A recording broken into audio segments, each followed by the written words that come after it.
पुस्तकों की कापी पुस्तकों की कालाबाजारी के कारण पेरेंट्स इतने परेशान हो चुके हैं। मैं दुर्ग के कलेक्ट्रेट में मौजूद हूँ और यहाँ पर पेरेंट्स यूनियन के काफ़ी सारे लोग आए हुए हैं।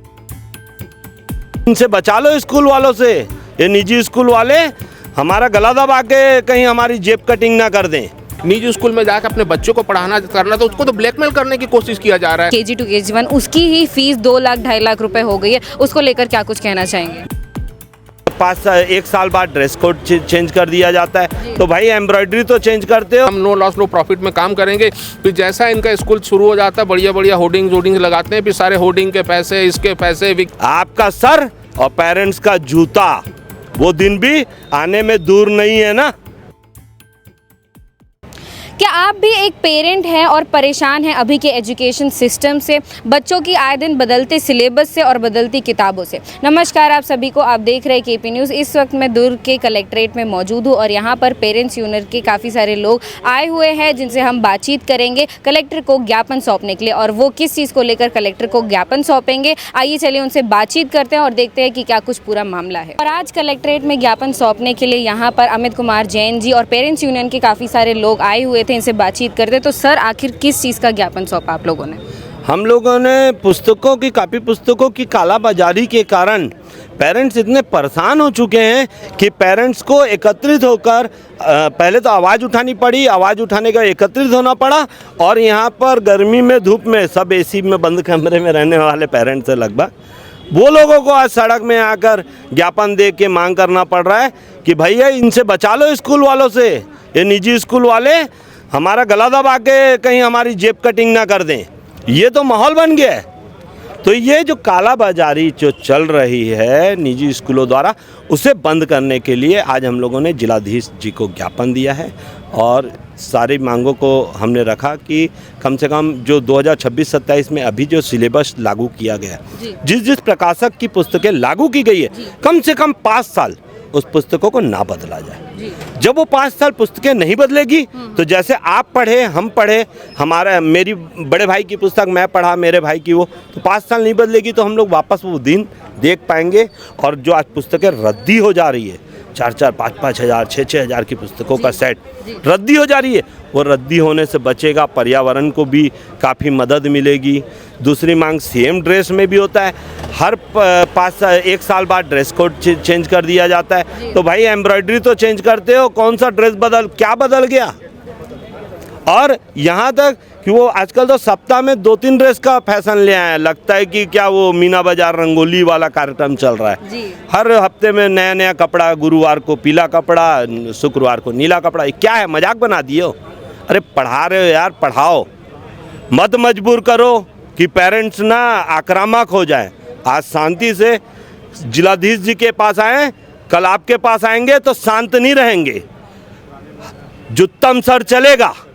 आपका सर और पेरेंट्स का जूता, वो दिन भी आने में दूर नहीं है ना, तो इनको समझना चाहिए।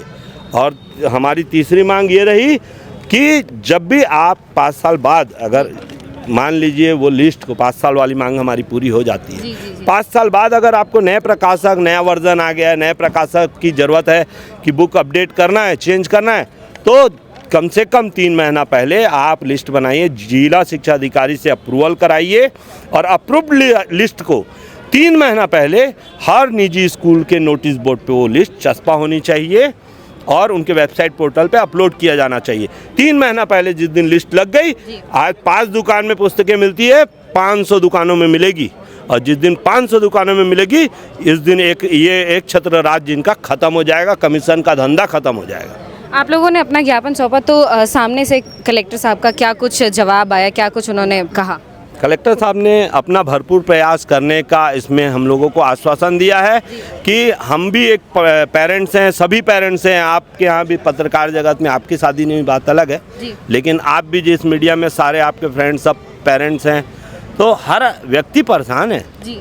तो कलेक्टर साहब का भी इसमें बहुत अच्छा हम लोगों को मार्गदर्शन भी मिला और हमको आवाज़ उठाते रहने के लिए भी एक सुझाव उनके द्वारा दिया गया कि आप भले सोशल मीडिया के माध्यम से, क्योंकि ये आज नेशनल मुद्दा बन चुका है, तो देश का मुद्दा बन गया है, तो इतनी आवाज़ उठनी चाहिए कि देश के सर्वोच्च पद पे बैठे व्यक्ति के कान तक वो बात जाए ये कलेक्टर साहब नहीं बोला, ये बोले, मैं बोल रहा जी हूँ। जी जी सर्वोच्च व्यक्ति तक कान तक ये बात जाए और देश में एक टाइप का नियम, जैसे सीबीएसई का नाम चलता है, 9th से 12th तक कोई बच्चा परेशान नहीं है, किसी के साथ स्कैम नहीं है। बड़ी क्लास है 9th से 12th, उनकी बुक सस्ती क्यों आती है और 8th के अंदर वालों की महंगी क्यों आती है? क्योंकि उसमें सीबीएसई के नॉर्म्स चलते हैं, इसमें एनसीईआरटी का नॉर्म्स नहीं चलता है, इसीलिए ये दिक्कत है। तो जिस दिन एनसीईआरटी पाठ्यक्रम की प्रकाशक सिर्फ एनसीईआरटी होनी चाहिए, जी। जिस दिन वो लागू हो गया उस दिन ये भी समस्या का अंत हो जाएगा। आपने अपनी बातों को जिला शिक्षा अधिकारी तक लेके गए आप लोग अपनी बातों को? जी, हम लोग जिला शिक्षा अधिकारी के पास गए और बहुत सारे अब पेरेंट्स हमारे साथ आए थे। उन्होंने बोला है, प्रशासन पे आए थे, उन्होंने बोला कि हम जिला शिक्षा अधिकारी, तो आपकी बातों को, आवाज़ को उठाया जाएगा और जो शिक्षा का जो व्यवसायीकरण हो रहा है, जो शिक्षा का जो व्यवसायीकरण हो रहा है, उसको रोकने का हम लोगों ने मांग भी किया है। हम लोगों ने शासन को तक तो ये बात को पहुंचा दिया। अब शासन को देखना है कि वाकई में कि इस प्रदेश में अभिभावक कितने चिंतित है, परेशान है। इन पे शासन को भी इनको काम कार्रवाई करना चाहिए, शासन को भी इसमें संज्ञान लेना चाहिए कि आप शासन के पास आते ही आए कि स्कूल, निजी स्कूल वाले शुरू में आते हैं, बोलते हैं कि भैया हम स्कूल खोलना चाहते हैं, हम बच्चों को पढ़ाएंगे, हम इनसे कुछ कमाएंगे नहीं, हम नो लॉस नो प्रॉफिट में काम करेंगे। फिर जैसा इनका स्कूल शुरू हो जाता है, बढ़िया बढ़िया होर्डिंग लगाते हैं, फिर सारे होर्डिंग के पैसे, इसके पैसे, विज्ञापन के सारे, बहुत सारी चीज़ें फिर अभिभावकों से, पेरेंट्स से वसूलने लगते हैं।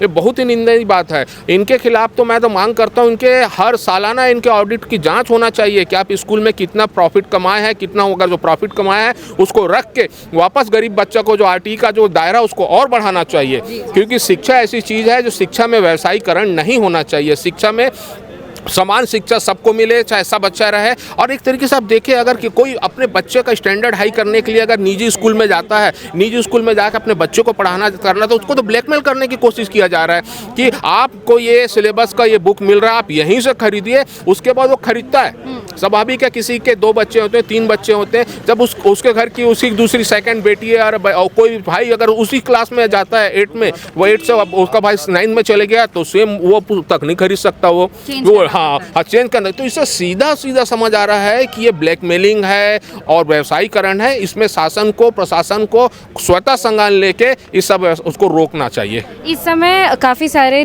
प्राइवेट स्कूलों में जो प्राइमरी सेक्शन जो होते हैं KG to KG1, उसकी ही फीस 2 लाख 2.5 लाख रुपए हो गई है। उसको लेकर क्या कुछ कहना चाहेंगे? बहुत ही गंभीर विषय है और मैं इस पे बहुत दिनों से मैं दिमाग में हलचल सी मचती है मेरे कि छत्तीसगढ़ में जब से राज्य बना है, इस राज्य में फीस नियामक आयोग का गठन नहीं हुआ।